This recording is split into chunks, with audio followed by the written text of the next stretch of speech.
1380 KCIM Sports presents KCIM Sports Rewind. A look back at the week in high school sports, brought to you by St. Anthony Rehab Services. Here's Sports Director Jeff Blankman, John Ryan, and Jeff Honnold. Welcome back, KCIM Sports Rewind 2019. It's a new year, so let's just move on to all new things, shall we? Yeah, let's talk about the new bowl. Let's talk about football as in Morningside football here. Jeff Blankman, Jeff Honnold, John Ryan with you this morning. We're just going to skip over the bowl challenge. Yeah. We're totally going to skip over the bowl challenge. We will get to that here in a little bit, Mr. Last Place. Yeah, fine. You know what? I'm going to own it right now. I'm a loser. And I not only lost, I lost epically bad. I mean, I only got like 5 right. You ended up with 6. You went 6 and 14. Even Alabama couldn't come through for me. Yeah, absolutely. Well, there's only about 4 people that picked Clemson. The bad thing is one of the guys is sitting over here to the right. Yeah, well, we can ignore him for the next half hour. He's That's still only fine. 500, so that's not that impressive. That's still better than 4. We're going to talk about a team that was a whole lot better than 500. It is the national champions, Morningside College. We've got with us Addison Ross from Carroll High and Hunter Behrens from IKM Manning. First of all, guys, congratulations on the championship. Had to be an unreal moment. Addison, let's talk to you first here. Talk about the whole experience in playing in that championship game. Yeah, all week was a great experience for us. They treated us great down there in Daytona, and the best feeling was finally getting there after a couple years of losing in the semifinals. I think we'd lost like 6 out of the last 7 years in the semis. So finally getting there, we were focused, we were ready to play, and then a few breaks went our way and we won, and that was just an amazing feeling. So you were talking earlier, they treat this like a bowl game. Tell us about some of the things they did leading up to the game. So we got down there Tuesday. We flew like a charter, so we felt like a Division I school. It was pretty cool. We walk out to the tarmac. Got down there Tuesday afternoon. We practiced that night, and then went to our hotel, which was like a beachfront Hilton resort. That was pretty sweet. And then Wednesday we went to school, talked to kids, played football with them and stuff. We had like a luncheon. Thursday we got to see Daytona Speedway, which was amazing. I'd never been around a track like that. The grandstand was incredible. And then Friday we had like a banquet, and we had practice this whole week, obviously, and then Saturday was all business. All right, well, Hunter, we're going to bring you in because you had to let the upperclassmen talk first, right?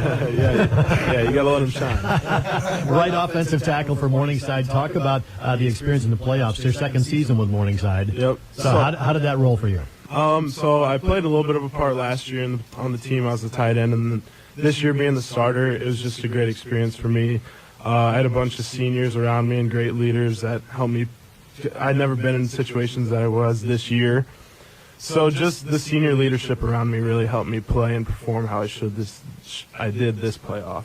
Moving from tight end to right tackle this year, how was the transition for you? Well, I knew I wasn't going to stay at tight end forever. I'm obviously a big guy, so I knew the switch was coming. But spring ball really got me in shape and ready for that. During the spring, getting all those reps, they immediately moved me from tight end to right tackle. So spring ball kind of is when I really adjusted, and then finally when I was able to come into the fall, I was pretty much ready to go. Did you welcome that move? Was it a big adjustment? Yeah. You kind of hate giving up the tight end position. Yeah, well, I like the more reps you got, so that was better for me. So now that you have hands, they're going to put you in some of those specials where you can go out and maybe catch it as a guard? I mean, I always beg for them to put it in, but... All right, you got a guy here that says he has hands. Which one's got better hands between the two of them? He's got me 100%.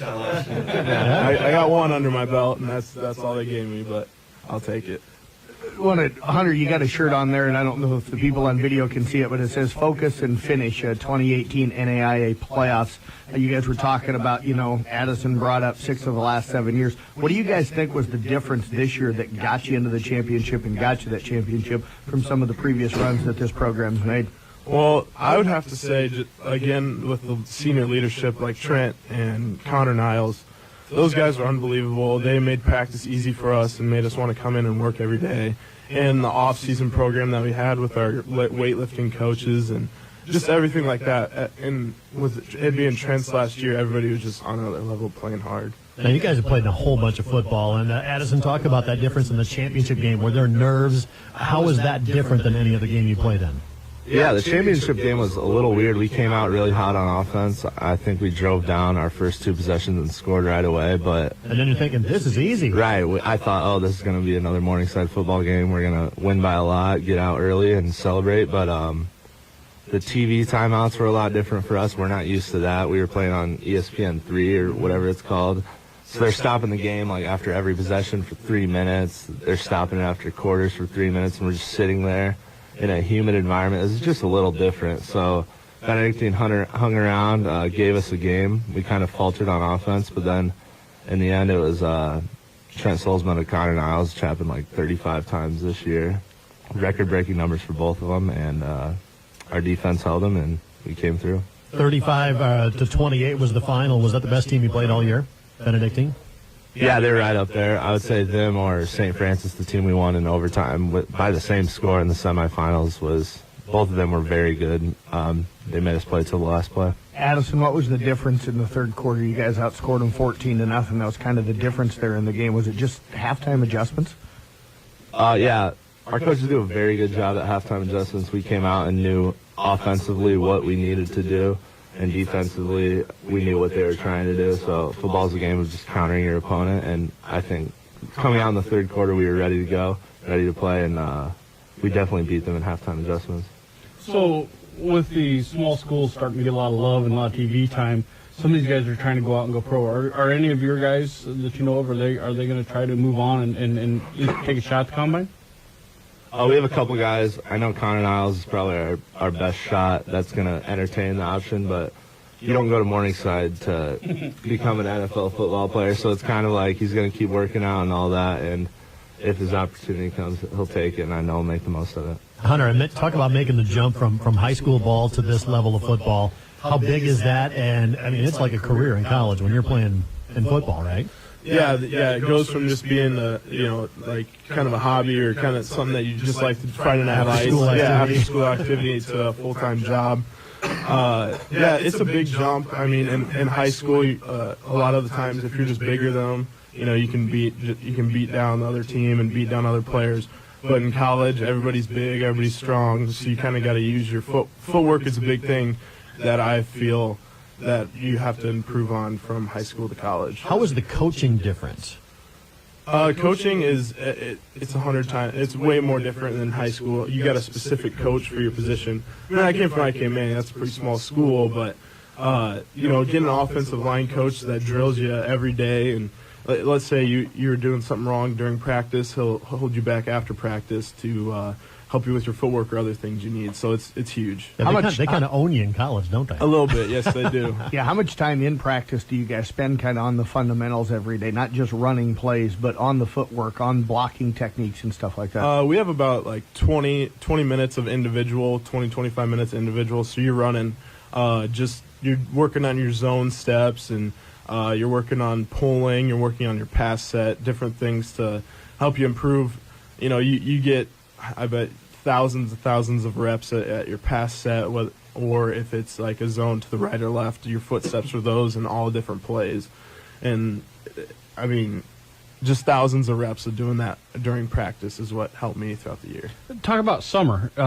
You get the summer off, you don't have to do anything, right? Is that how it works? Yeah, well, they kind of highly recommend you sticking around for the summer, and I didn't stick around this summer, but I know Addison did, and I will be sticking around this summer. But it's summer; it gets pretty intense. Sure, you win the championship, and now you're going to stick around, right? Yeah. It just works out better this year. But Addison, let's bring you back in here. With you guys winning the championship, Hunter just brought up the off season. When's it start for you guys? And now with this team, what do you guys got to do to try and repeat? Yeah, we're in a different situation than we have been the last few years. Usually we go into the offseason, we have our motivation. Oh, St. Francis beat us. They won the national title the last 2 years. So we're going to beat them, and then we're going to finally do it. This year, we've been getting texts about it. We'll have a meeting this week to kind of set our offseason schedule. We'll probably start workouts Monday. That'll be lifting. We'll start running in the mornings and then throwing too, and that's our kind of schedule before spring ball. It's a lot of lifting, a lot of running, and I think our attitude is just going to be a lot different. Knowing that we finally did it, it's going to be a different mentality that we have to defend what's ours now. It's not going to be let's knock off who's on top. It's let's stop whoever's trying to come at us, I guess. Well, now your profile's been raised so much more with this. You're going to get everybody's best shot next year. Is that fully sunk in yet to the guys? And is it going to be a theme in the offseason? Yeah, I think it'll become apparent pretty quick that it's just different.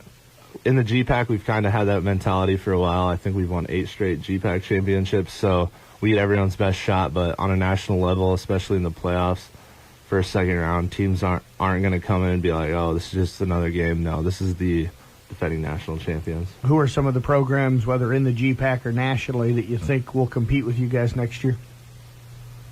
NAI is really top heavy. It's a lot of the same teams every year. Northwestern the last couple of years has given us great games in Orange City. I think they've come to Sioux City this year for might be the first time in my career. I don't know how that works out, but you don't handle the schedule. No. Non-conference, we usually try to schedule some pretty good games. The last couple of years we played Division II teams, Truman State. So that's usually a great game, great warm-up for us at the start of the year. And in the playoffs, we see a lot of the Mid-States Conference because they're kind of close. It's like Illinois, Indiana. That's where St. Francis, St. Xavier, we played them the last couple of years. And then the Heartland Conference, which is like Grandview from Iowa, their conference. That's a lot of the Kansas schools. That was Benedictine. That's what they were in. They're a very good conference, too. Hunter, what made the difference for you to go to Northwestern as compared to anybody else? I'm sure you had other opportunities to play elsewhere.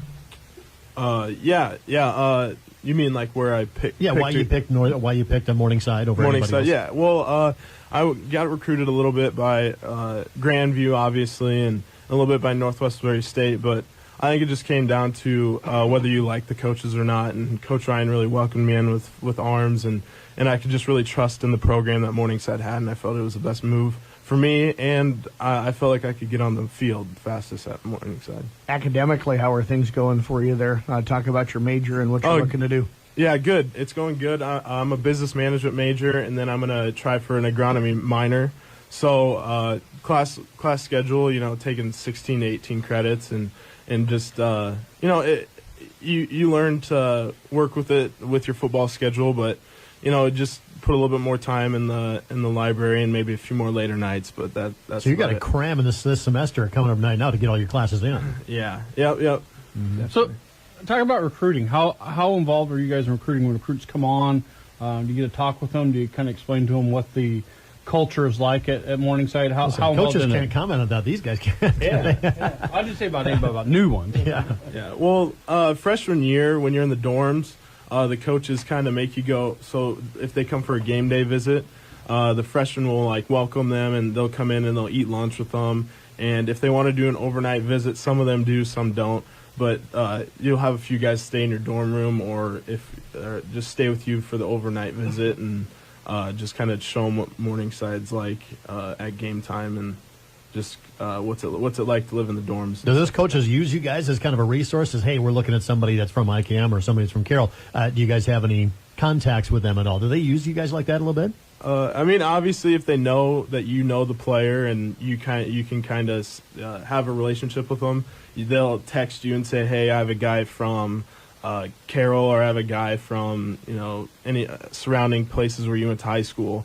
They'll kind of use you a little bit and say, oh, this guy, why don't you stay with him for the day or hang out with them. And speaking of that, with you, Addison, you had Colton Earlbeck from Kemper, also Jake Mulford from Audubon, and Taylor Duncan from ESAC, some other local kids that are a part of this Morningside program. How cool is it to kind of have some kids that maybe you guys played against? Hunter, I know you guys played against Taylor Duncan and ESAC in high school, but to go up against some kids and have some kids now on your team that maybe you guys faced, in high school. Yeah, it's awesome. I'm a little older than some of the guys from the area, so I didn't really compete against any of them, but all of them come in with the same hard work ethic. They come every day to practice. I love Jake Mulford in practice. He's our scout corner, so I kind of go up against him all the time. I like to talk a little trash, and he'll give it right back. So he's a great kid. He works really hard, and he helps the team more than anyone, honestly. How about for both of you guys? How physically demanding is it to play college football at your level? Oh, it's just every day you wake up and are like, all right, what do I have to do to be ready to practice at 3:30 today? And what can I do so I feel better tomorrow? Camp's a grind. Everyone's really sore. After that, the season they do a lot better. The coaches and trainers do of, all right, are you really healthy? Do we need you to do this rep? And if not, they'll let you get a break and just get a mental rep. And they take health very serious at that level. Hunter, how about you? With the physical toll that it takes to play football? Lots of ice baths. That's what I have to say. Just after fall camp, all the linemen and everybody's just dumping in a big tub of cold ice water, and nothing's better than that after a long, hot 90-degree weather practice. But just kind of, just understanding your body and understanding what your body can take. That's really important. And like, if you feel an injury coming on, or let's say you tweaked your ankle or something, just going into your trainer and making sure they're taping it up, or just helping prevent from further injuries to whatever you got. And Addison, we haven't had a chance to talk to you about the academic side. What are you majoring in? What are you looking to do in the future? So I'm a biology and chemistry double major. I'm looking to use it as a pre-med undergraduate program. So I'll be applying for med school next fall. So I'm a senior this year academically, but I'm a redshirt junior for football. So I'm kind of taking it easy the next 2 semesters so I can kind of string it out and play one more year and live that dream one more time, I guess. But next year will be when I apply, and hopefully I'm in med school by the fall of 2020. All right, who's the smartest position on the field? Is it the backs, or is it the offensive linemen? Are they the smartest guys on the field, Hunter? You better be careful what you say here. Let's just say the quarterback's the smartest position. But now you're going to give it up to the glory position. I'll give it to the glory position. No, the offensive line, they make it pretty easy for you. Just is it a run right, left? What pass pro are we doing this play? But no, it takes a lot of mental strength too to play on the O line or as wide receiver or J back. But yeah, definitely you got to be mentally sharp too to be able to play those positions. Is there a lot of talk on the offensive line and defensive linemen? But is there talk back and forth between you guys during the game? Yeah. I would have to say the defensive line likes to get rowdy with the offensive guys. I don't really listen to it. I just kind of let them chatter and just I'll play the next play. So when you put them on the ground, you kind of give them a little extra though when they're down there. Yeah, definitely. Speaking of smack talk, you just said that you like to talk to Jake Mulford and practice a little bit. Can you tell us a little bit of the smack that you give him?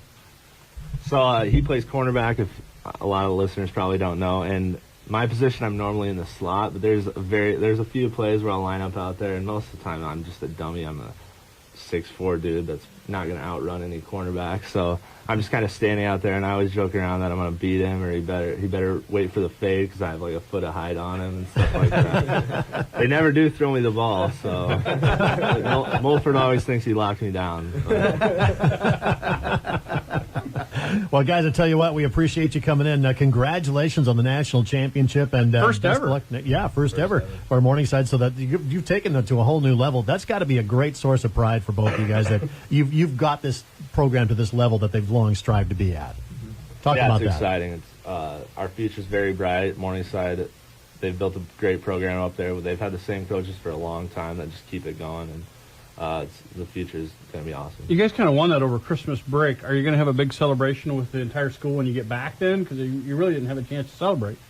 I think when we get back, we're doing some type of celebration or championship day that we'll celebrate with the community and all the students and whatnot. But and by the way, you said you had great fan support down in Florida too. Talk about that. Yeah, it was crazy just seeing my whole family was able to come down and they were able to make it, and just seeing how many people actually showed up to the game, flew down, drove down, whatever it was. It was just awesome to see our fans representing in Daytona Beach. I saw a few girls rented a car and drove down. I think Caitlin Checkinger and some of these others that from the school actually took cars and drove down there just to be down there. That was incredible to watch. Yeah, I was surprised at how many students went down that aren't. Well, it is Daytona for yeah, it really is a football team. So like, okay, you get a couple-day vacation and you have to watch a football game Saturday night. That happened to be one of the best games of the year. It was awesome. The environment during the game and after was just incredible. Well, guys, congratulations on it. 35-20, you won over Benedictine, national champions. Enjoy it, because I'm sure you're going to have to work really hard to get there again next year. Thank you. All right. Thank you. Hunter Behrens and Addison Ross joining us here on KCIM Sports Rewind.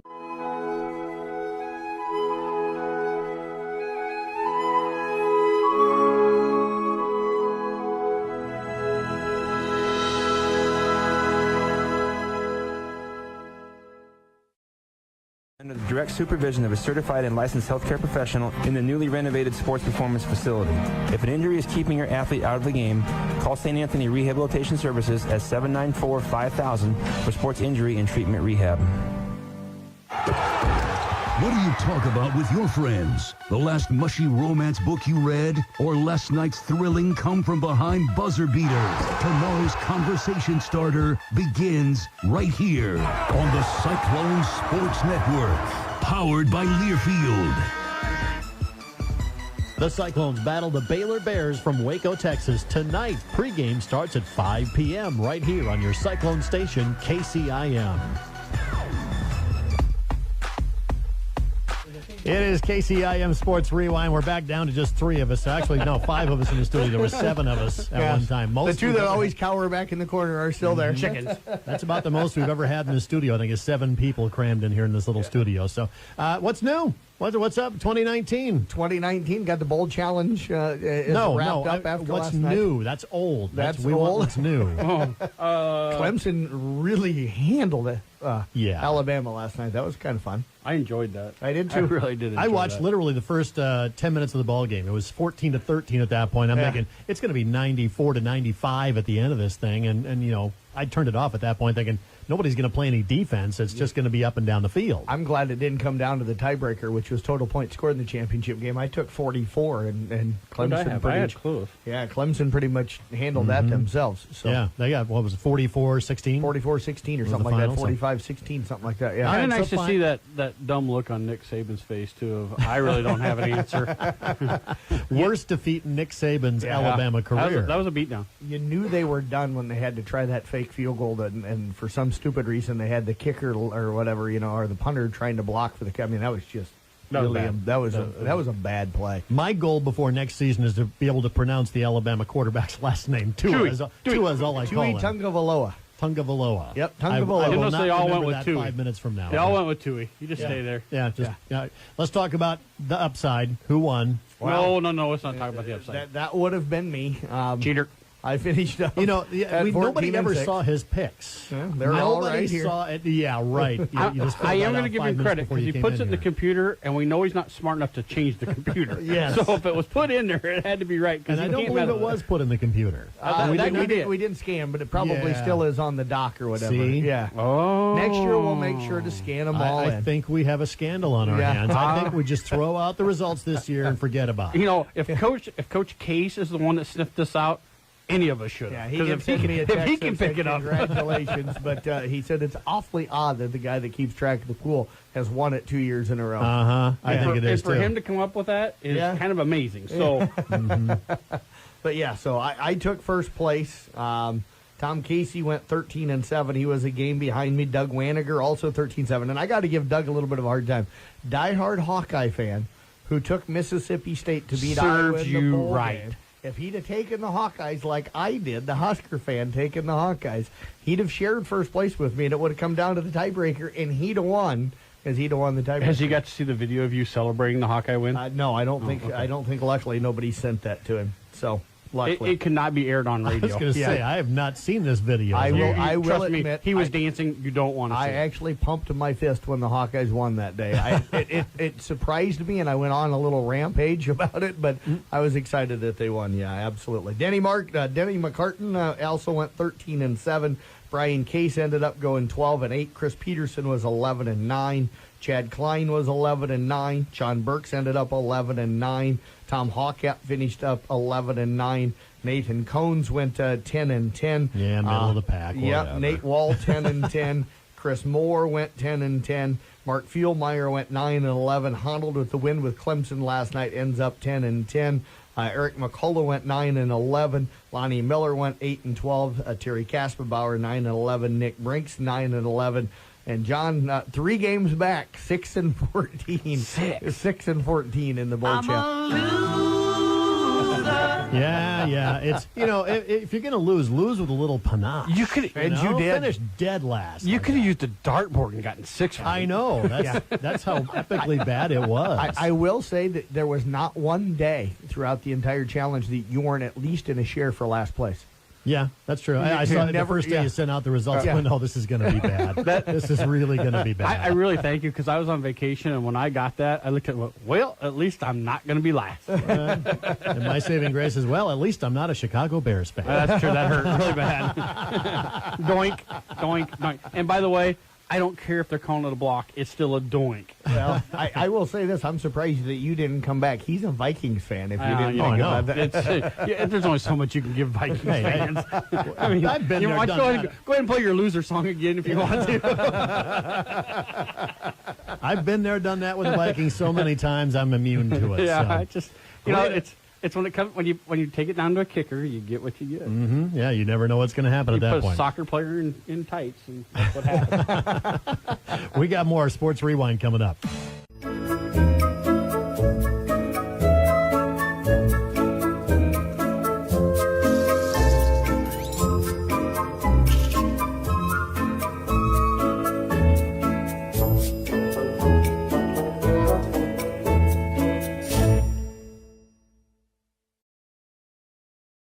Out of the game, call St. Anthony Rehabilitation Services at 794-5000 for sports injury and treatment rehab.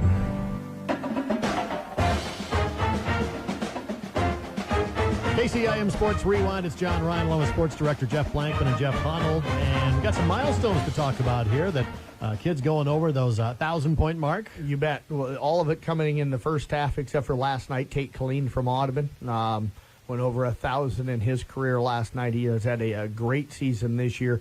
Just an outstanding all-around player, so congratulations goes out to him. Ben Obert of Coon Rapids Bayard went over 1,000 just before the holiday break, so congratulations goes out to him as well.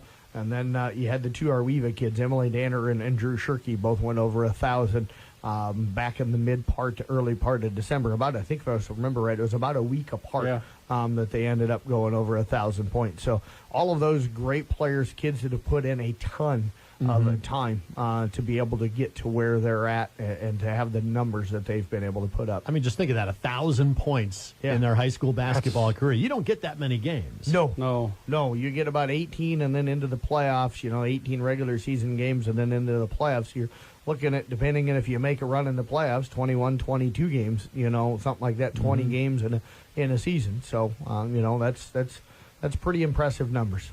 Also wrestling, a milestone there as well. You bet. Lance Schultz, great coach up at South Central Calhoun. He's got that program right now rolling again this year. They started off the second half of the season here with a great win down at the Coon Rapids Bayard tournament on Saturday.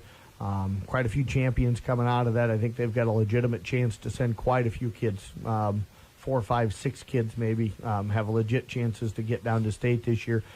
He picked up career dual victory number 400 before the holiday break. So, you know what that means? What a great run for him. It means Lance is old. Yeah, he's been doing it a long time. He was doing it a long time. I don't remember if he was either at Wall Lake or Wall Lake View Auburn. I don't remember if they were combined when he first started and then moved over to Southern Cal and then to South Central Calhoun.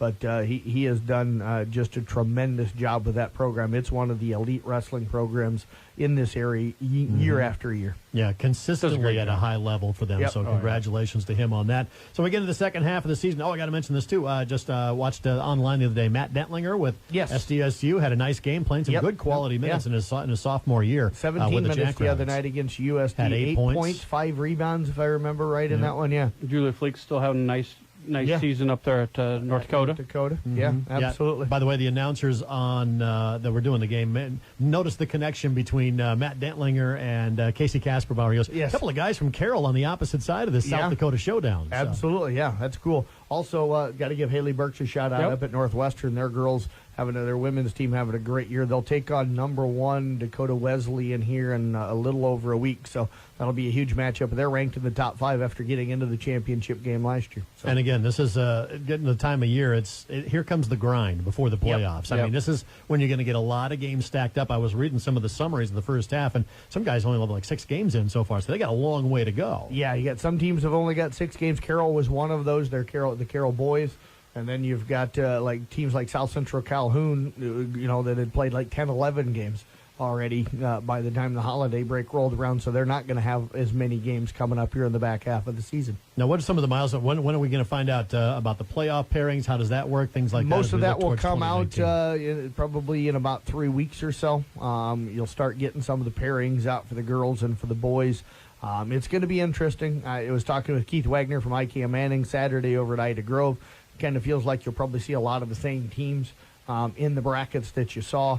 Last season we kind of talked. Jeff Hunnell. They like to use the volleyball one for girls. For girls, as long as your teams kind of remain the same, they'll try to use that same type of bracketing. So it kind of gives you a flavor of what might look like. Yep. So I'm just looking forward to any playoffs now that we can redo this whole system of the coaches and us getting in this. So I can't wait for the NCAA tournament. Yep. The bracket challenge. I've always done at least halfway decently in that one. Yeah. So. Yeah. Oh, you're trying to get off the schneid. The key will be to hopefully The biggest thing is we at least got to more remember than 6 games correct in that We just one. got to remember that you finish last next year so that we can bring I'm that sure back there's up probably again. not going to be a problem with that. We might I I might tack yours up to the board in my office. I still say there's scandal brewing. We never saw your picks before it came out. Also, no, I guess I won. We're not going to give it to Wayninger since he picked against Iowa. So So I think this whole thing should be thrown out. Nope. Nope. Yeah, we've declared it null and void. I think we're all agreed on that. That is KCIM Sports Rewind for this week. When you need to know, KCIM is...